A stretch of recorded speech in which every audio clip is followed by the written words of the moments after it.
Hi, my name is Alex Tom, and this is my presentation on Trump and social media ethics. So my paper attempted to look at the social media platform Twitter and how Trump had used the service, as well as the decision to deplatform him on January 6, 2021. Trump had mostly used the platform to gather his supporters in amassing a virtuous white majority that was under threat by several groups of immoral outsiders, creating a us versus them dichotomy. The questions my paper would attempt to answer were: what did the social media firm Twitter gain from allowing Trump to use their services for as long as he did? 2. Did Trump break any policies with his content and have new ones come into effect after his removal? And 3. Is there a best practice policy that can be made around deplatforming? So in my literature review, I found that Twitter explains itself as a platform where people have a free and safe space to talk, and are big on ensuring the conversations on its platform are healthy. Trump was always very critical of the platform, but it was his main form of communication, and he felt tagging some of his posts as false was specifically targeting him, even though Twitter does tag most articles that are found to be false as so. Using the service as he did caused him to become more popular or infamous, as his image and words were being shared everywhere, as it was always controversial. However, Twitter did not gain many new users or activity due to Trump, as his tweets could be read about in almost every news article and seen everywhere. Twitter does have abusive behavior policies that do not allow targeted harassment. Although Trump was allowed to create posts that targeted certain minority groups, which could incite his followers to take action, and one group that he targeted often was called the Squad. The hateful conduct policy was only updated on December 2nd, 2020, to not allow language that dehumanizes people on the basis of race, ethnicity, or national origin. So many of his tweets were still allowed, such as ones that he usually targeted the Squad with. Twitter justified that the words of someone in power, such as the president, are inherently worthy of public attention, scrutiny, and discussion, allowing his tweets to be shared as part of their public interest framework. Some believe that the deplatforming of Trump went against his First Amendment rights, but social media companies like Twitter are private businesses and can disallow access to users who break their policies. The removal of controversial figures is effective, as if they want to continue sharing their messages, they're forced to use smaller reaching platforms such as Telegram or Parler. Twitter defends their decision to remove Trump by stating, after assessing the language in these tweets against our glorification of violence policy, we've determined that these tweets are in violation of the policy and the user should be immediately permanently suspended from the service.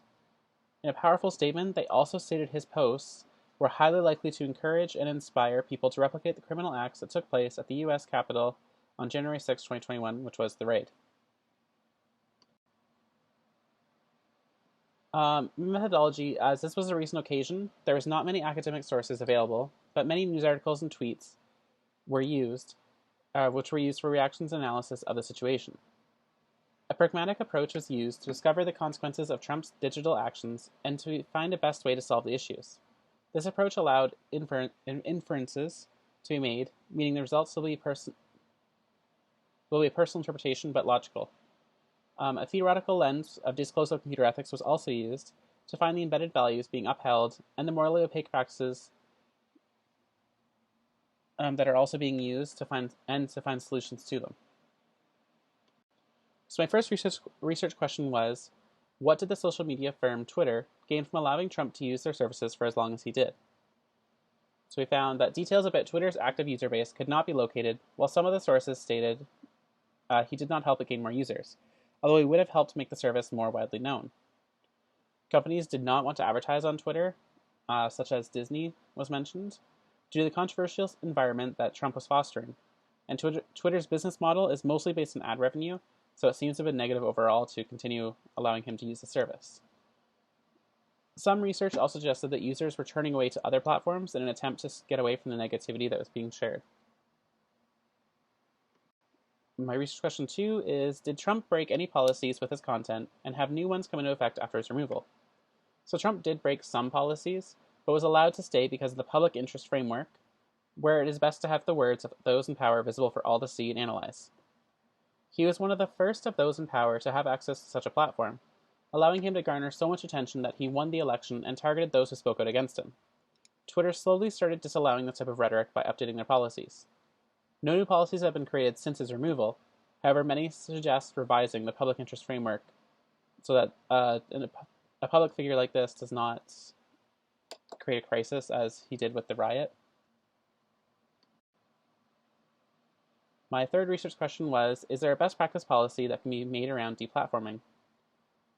So we found that transparency, which Twitter believes it is big on, was the biggest result found in the research towards deplatforming, as it all need to understand the decision and how it was made. Twitter gives great detail in their explanation for their decision, while also using the word we, often, to ensure it is known it was not just one person who made the ultimate decision. Something else to be considered is revising the public interest framework to ensure the decision is not made once the figure reaches a crisis event, as it happened with the raid on the Capitol and Trump. The last concern was about consistency. The platform now needs to ensure they follow the same steps with warning users before banning them, as now a precedent has been set that they need to follow. My recommendations for future research include a timeline with Twitter's changes and policies alongside Trump's tweets, which may effectively show the changes in wording and how much influence Trump may have had on the changes. Also, being able to find the usage numbers of Twitter's platform to see the effects of his use on the platform more clearly, as well if there was a potential drop in the amount of users after the decision to deplatform Trump, although much of the research sees the decision positively. It'd be interesting to see if the numbers do show on which side they fall. So social media platforms do have their service abused often, as one can see from the usage by former President Trump. Twitter allowed him to share his rhetoric for far longer than was necessary, as he was breaking some policies, and the platform was facing negative consequences such as losing potential ad revenue, while also having people arguing with them all the time about trying to get him removed. The platform has created a best practice policy in being as transparent as they are, and hopefully they continue to do so. Twitter has performed a controversial act into deplatforming the former president of the United States, but it was the correct decision and should be allowed in the future with should be followed in the future with other actively negative accounts. And these are some of the references that I used for the information on the slideshow. And I hope you guys enjoyed it.